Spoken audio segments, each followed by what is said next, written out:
I welcome you to the stage. Welcome, Vesselin. Thanks, Kristen. Thank you. Thanks very much. Well, I guess that means I can introduce myself, which is very nice. So thank you very much for having me. My name is Popov. I work at the Psychometric Center in the University of Cambridge, just across the pond. We have been developing psychometric tests, standardizing them, using them in kind of many different contexts for the last 30 years. And especially since 2007, we've been applying those same techniques to online environments, particularly working very closely with social media data and other digital footprints to try and extract psychology from the fact that our lives are increasingly digitized. So I'd like to talk about who needs to ask a question, just because when people hear the word psychometrics, normally what they think of is kind of this, in the top left of the slide, the traditional psychometric situation, really boring, really time-consuming, really expensive to administer, pencil and paper tests, huge problems with cheating, and kind of you're very familiar with the challenges that involves. And I think you'll agree with me that nowadays, kind of research in psychometrics is more kind of in the middle image. So computerized approaches are increasingly ubiquitous, and they allow us to do adaptive testing. They allow us to get larger samples by administering tests online, questionnaires online, and mobile increasingly as well, which is certainly kind of what I would say is the state of the art, if you like, in psychometrics. But I have this kind of gentleman in the bottom right there to say, why do you need to ask people questions if you can just kind of plug their brain into a machine that tells you what they're feeling, what they're thinking at any time, on a level that maybe they don't even realize themselves, right? So not going quite so extreme in that direction. I'm not sure if that's what I would like to replace the state of the art. But with that idea, what the Psychometric Center does, and what we've been doing for the last few years, is doing the same kind of approach of why do we need to ask people questions about whether they like going to parties, or how many friends they have, or what kind of vocabulary they might use, if we can just see that from their online digital footprints. So because we live increasingly digital lives, we'll kind of have a mobile phone in our pocket capable of measuring even our heart rate, our activity, who we're friends with, how many parties we've actually been to retroactively. We see digital footprints as the new way of doing psychometrics. So what does this mean for you guys? So I kind of see that through a combination of tests, validated psychometric tests, social media data, and other digital footprints. So not just Facebook likes and status updates, but also insights you can get from credit card records, GPS locations, wearable fitness trackers, anything that we're kind of increasingly finding new ways to measure ourselves. All of that is kind of a gold mine for researchers if you can use it in the right way to deliver some value, both to the individuals and to the kind of people actually delivering the services. So I see using a combination of those, we can arrive at an understanding of psychological profile based on big data in a way that we haven't ever been able to do before. So normally, you can't get millions of people into that room taking the paper and pencil tests. So you need to find a new way of doing that. And our new way of doing that is using social media records. What this allows you to do is, first of all, kind of on the insights level, understand people at a very, very intimate level. So understanding the psychological drivers that translate into a wide range of behaviors that may be beyond the context of the specific questionnaire you've actually administered to them. So we really see psychology at being the heart of the kind of insights business. It also allows you to do targeting in more sophisticated ways, because not only can you measure someone's psychology from this behavior, but given a hypothetical target profile defined in terms of psychology, in terms of personality, IQ, and so on, you can see what behaviors people of that profile will exhibit. So you know where to go to speak to them, where to put your content, where to field your questionnaire. And kind of bringing those two things together, one of the things that I think big data psychology can contribute most to this business is actually personalizing. So in a way, you can look at all of the social media data that's kind of already, you could scrape public data, you could kind of see what's already available, and you could target people, but you wouldn't understand why it is that people are kind of creating these groups. So why are you getting social homophily effects? Why are people going around a certain brand, also listening to one kind of music and also using a given type of language? Whereas if you use psychological insight, you can, first of all, understand that process, but also actually then individualize the experience. You can personalize the way you present that content to the individual. So for insights, I want to talk about quickly how we kind of managed to extract psychological insight from social media data. It started in 2007 with a Facebook application called My Personality, which allowed people to take validated psychometric tests. You may be familiar with some of these. 100-question IIeX was one of the most popular, but there are also IQ tests, self-efficacy tests, and lots of different very interesting kind of scientific assessments. We put them online, let people take them for free, and to receive high-quality psychological feedback. We didn't spend a penny marketing this. We didn't pay people to take any tests. We just put them online at a time when it was very difficult, and it still is actually quite difficult to find out about yourself using validated tests. So we were very lucky in that this went viral. People really engaged with us. We were transparent about what we were trying to do, and we asked people, after receiving feedback, to opt in to share their data with us for research. So we also kind of flipped the data collection model, incentivization model on its head a little bit by saying, look, here are the tests. Take them whenever you like. Share them with your friends. And if you feel like you've gotten value out of this, then share your data with us. So over 6 million people opted in to share their data with us, resulting in one of the kind of most interesting and certainly largest social science databases of its kind. We share it with, we open source it with academics around the world. There are about 80 universities using it to study lots of different things related to the relationship between online and offline behavior. So very rich psychological data, lots of different tests, and very rich social media data because we have those people's likes, status updates, all the other things they can report on their Facebook profile, like age and gender, relationship status, political, religious views, who their family members are, and kind of you're familiar with the fact that Facebook is a very rich environment for researchers and actually a very powerful tool for fielding studies kind of as a platform. So what this allowed us to do, our kind of first question, having collected this data, was, OK, is there actually a relationship between the things we click on Facebook and who we really are, so our actual psychological profile? And we found that not only is there a relationship, but the relationship is so strong that given a very small signal, so just someone's Facebook likes, we're able to predict a range of very personal attributes about that individual. So we published about the ability to do this in the proceedings of the National Academy of Sciences in March 2013. It's kind of blown up since then. But some of the things we can predict include personality, IQ, life satisfaction, sexual orientation, whether your parents were together when you were 21, lots of very intimate, creepy stuff. And actually, we haven't really found quite the limit of how much information is contained in this very simple, what you click on Facebook, what you like, what you post. So the next kind of level and where we are at the moment, so this is in January of this year, we published, again, PNAS, for the fact that not only can we predict personality from likes, but actually the computer model using only likes is more accurate than the average human at predicting personality. So the reason we're able to look into this is because people were able to take tests and share tests with their friends, we have a database of cross-ratings where we actually asked people's colleagues to say what they thought the individual's personality was.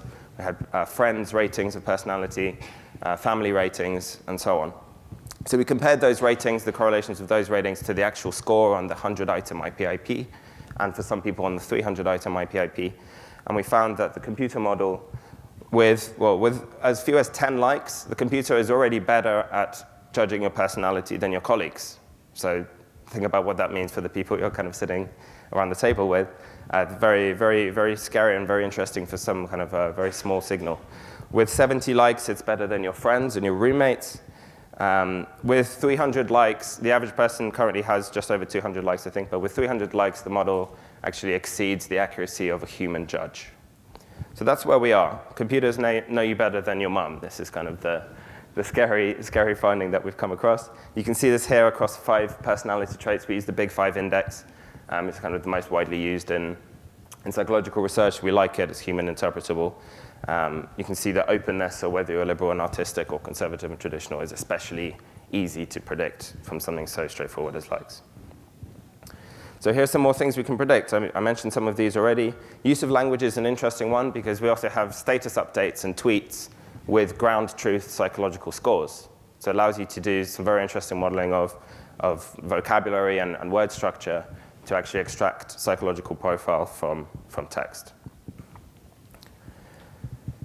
We built a kind of predictive layer on top of this. So we've put it into an API that we're trying to encourage more and more researchers and businesses to use, because it allows you to actually personalize services without having to collect any personal data, which for us as the university is fantastic. What does this mean for targeting? So I said for the fact that given a sample of behavior, you can predict psychology. And I hope I've kind of convinced you of that now that it's kind of possible, and it has its caveat, certainly. But you can do this in the other way around. So you can start with a profile and look at what behaviors those people will exhibit in order to basically do participant recruitment using real psychological data. So here is an example of the average psychological profile of people who like Tom Cruise on Facebook and people who like Frank Sinatra. I brought this up just to show you that aside from being able to extract the kind of average profile from the data, you can use it for testing actually as well. So you'll see the profile is very similar, so the kind of average on conscientiousness, extroversion, agreeableness, and neuroticism. But liking Frank Sinatra is a significantly more liberal and artistic thing to do than liking Tom Cruise. I'm not sure if you agree with that, but what we can also do is we can see, okay, people who are liberal and artistic, what do they like on Facebook? What books do they read? What music do they listen to? What language do they use? And so on. So if you actually want to go and find people like that when you're actually recruiting participants, you can use those as keywords. So some other things that liberal and artistic people like, they like Oscar Wilde, Sylvia Plath, John Waters, Plato, and many other examples. So it's flipping the assessment on its head to actually use it as a tool for recruitment. Here's another example of where that can be really powerful. So actually reaching very hard to reach groups of people in an ethical and privacy-preserving manner using tools such as these. So if you were to try and, this is an example from a recent paper of ours, if you were to try and show a piece of content or a questionnaire to 40 to 50-year-old men of Hispanic origin living in the US who are homosexual, we can see from Facebook ad platform based on keywords that there are currently around 11,000 people within the Facebook environment who we could target using kind of standard ad targeting. And actually it's very cost efficient as well. So between kind of 40 and 80 cents to reach a group, which I would say is probably quite hard to reach through some of the traditional methods. Because these people don't need to share any data, and because you as the researcher don't know who they actually are, it's kind of very privacy neutral way of doing something that's quite an actually individualized level of targeting. And it avoids stigmatization, having to get those people into the lab, kind of do time-consuming and awkward traditional psychometric processes. So we can predict psychology from social media. We can use hypothetical profiles to target hard-to-reach groups of participants. And where I think this is going and with the future is what you can do with psychology that you can't otherwise do is actually personalize the experience using psychological principles on the individual level. So you can tailor the language that you use to communicate with different groups of people. So those 40 to 50-year-old Hispanic homosexuals will use a certain type of language, or at least you can get some insight into what kind of language they use, what they might like on Facebook and so on, in order to individualize the engagement. So here's an example of doing that with language. So these are, in the top left, are words used by introverts in Facebook status updates. So you see they talk about anime, computer, internet. They probably watch the Korean food porn videos, perhaps. And here are some words used by extroverts. So these are kind of obvious. When you look at them, it's intuitive, right? And these are just based, the larger the word, the more highly correlated they are with a high or low extroversion score, as it may be. But it gives you, this is kind of quite a simple technique that gives you actually quite a lot of information on how you should communicate to different groups of people in order to encourage more positive engagement with a piece of content. So we've applied this in practice in marketing campaigns, looking at the the uplift of actually tailoring the copy in an ad to psychological profile. So getting very, very encouraging results there. Another thing you can do is tailor images, right? So once you have psychology, there's no limit really to how much you want to personalize the experience. So here is an example of a study we ran using image tailoring, whereby you'll see from the graph on the left that extroverts significantly prefer images with several people than images with one person. So again, it kind of intuitively makes sense, but actually testing it in practice, you see that these effects are really huge. So when you're designing the next campaign or you're deciding what images to use in a kind of media-rich questionnaire, you can use psychological insights to actually tailor the language and make it more engaging to the people you're talking to. So bringing this all together and under the kind of the label which I've come up with, if you like, the field of big data psychology, what it means is it's not just about the size, it's not just the volume, it's not just the number of people. It's the fact that when you are able to tap into behavior that is increasingly digitized, you can find out things about the individual which you kind of wouldn't be able to otherwise find out. So actually it gives you not only a new tool for looking at the existing challenges that you have, but it gives you insights into individual and group behavior on a much larger scale, allowing you to understand those people much better, target hard-to-reach groups in an ethical and cost-efficient way, and finally personalize that experience. And really, imagination is your only limit to how far you want to go down the personalization route. And I'm very encouraged that increasingly, as a user of many of these digital services myself, certainly the demand for personalization is there. And I think businesses are evolving quite quickly to recognize that and try to serve that need. So psychology is one of the ways that you can serve that need. So thank you very much for your attention. I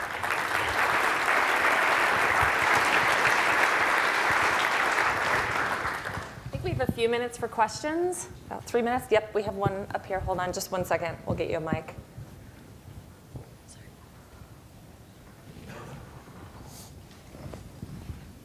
Thank you. Very interesting. I really appreciated that. I guess I had one problem, though, with the 56% accuracy for the computer. Mm-hmm. That means 44% inaccurate. How inaccurate are you in those 44%? So it's correlation of this area under the curve. So it's correlation of the prediction with the score on the IIeX test. So as a benchmark, if you like, if you take the same test twice, the correlation between those two scores will be about 0.7. So actually 0.56 already from using likes is extremely accurate relative even to the 100-question test. So it's more accurate than a 50 question test using just likes. I think what's more interesting is actually the comparison to the human judge. So if with 100 likes, the closeness of the prediction to your actual score, to the ground truth, is greater than a human's prediction of your closeness to the ground truth. Well, I guess where I was going with that was on the targeting. You know, if you're 44% wrong on your targeting, how wrong really are you there? Because otherwise, you're kind of wasting 44% of your money there. Yeah, so I understand that. So what we're kind of finding is that just the fact of having any psychological data of any kind, the insight, the uplift on the standard approach, which is targeting based on the intuition of the marketeer towards what people might feel about their brand, or in a kind of worst example of that, basically broadcast messaging, the same advert, the same copy, the same image to everyone.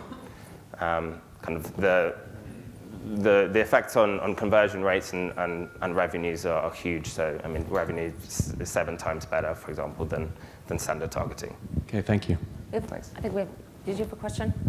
We have time for one more quick question. Sorry, can you just hold on just 1 second? We'll get the mic up here. My question is more around when you're looking at digital profiling of a person, it really changes according to what platform they're working with, and that it also sometimes changes over time. And how do we capture that when we're talking about individuals' likes and dislikes? Yeah, so it's certainly a challenge to take this kind of small sample of behavior and try to extract psychology from it, because psychology is affected by so many different outcomes rather than just what you might like on Facebook. But the way I like to think about this is it's no different really to seeing that the way you behave at work is slightly different to the way you behave at home, or the way you behave with kind of different groups of friends may vary. So with one group of friends, you might be the extrovert, but in another extroverted group of friends, you're kind of the more introverted person. So there will always be the fact that we might manifest our psychological traits in different ways in different environments, and that's a kind of measurement challenge. But because using likes, for example, or using things that people have actually clicked and actually posted retroactively, because it's an actual record of behavior that's happened in a natural environment, not in a testing environment, you kind of get a much cleaner signal of that behavior. It's a bit like comparing, if I asked you, do you like going to parties? You can kind of give me an answer, or I can see how many parties you've been to in the last 10 years. And you may not even be able to actually give me that level of accuracy of information because of limitations of memory and so on. Yeah. So Great. it's an interesting signal to use. It certainly comes with its own technical challenges. Great. Thank you so much. Thank you, everyone.